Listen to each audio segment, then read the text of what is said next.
I'm Alison Jean Lester, and I'm the editor of this book being published by Bench Press Books on May 25th. Return to the Scene of the Climb is the collected writings of my late father, James T. Lester, from three adventures that he had, two in the 1960s and one in the 1990s.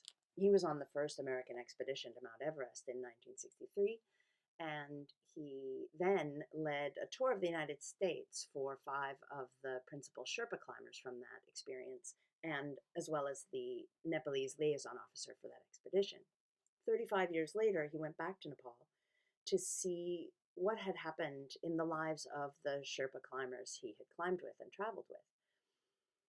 Today, April the 27th, is the 60th anniversary of the main assault on the summit by the first climbing team that was supposed to summit. And that was a successful summit attempt.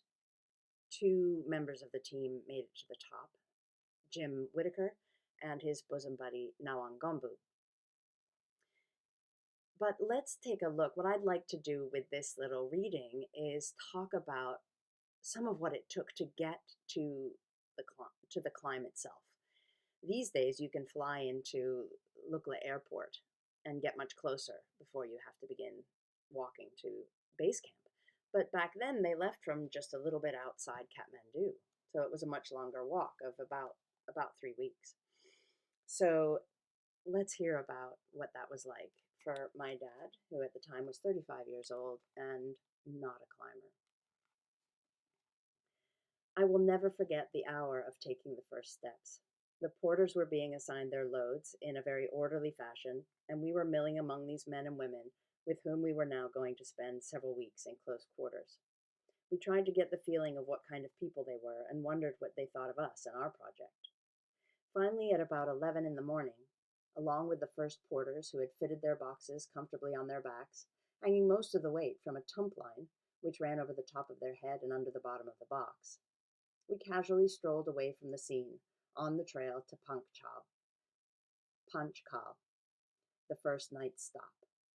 Inside my head, I heard a trumpet fanfare, and cheers from all the friends and relatives I knew were wishing me well on this trip.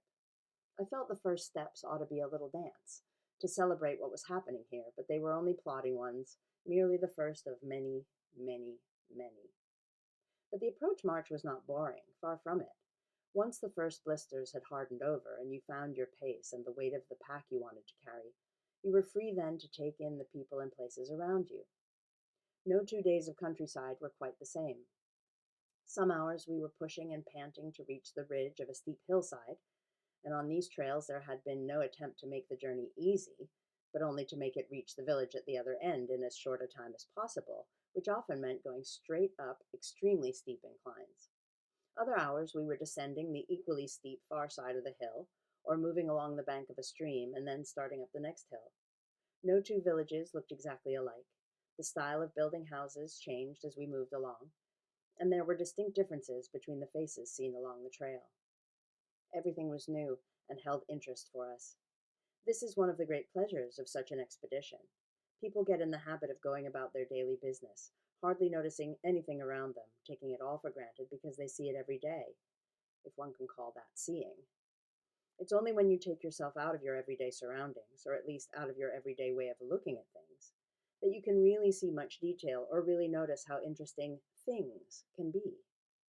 To see freshly this way, to find pleasure in the color of some wall you pass, or to notice how all the angles of things fit together as you look down a path through a village, to notice how your mood changes depending on how far you can see. All this is intensely refreshing in a strange way.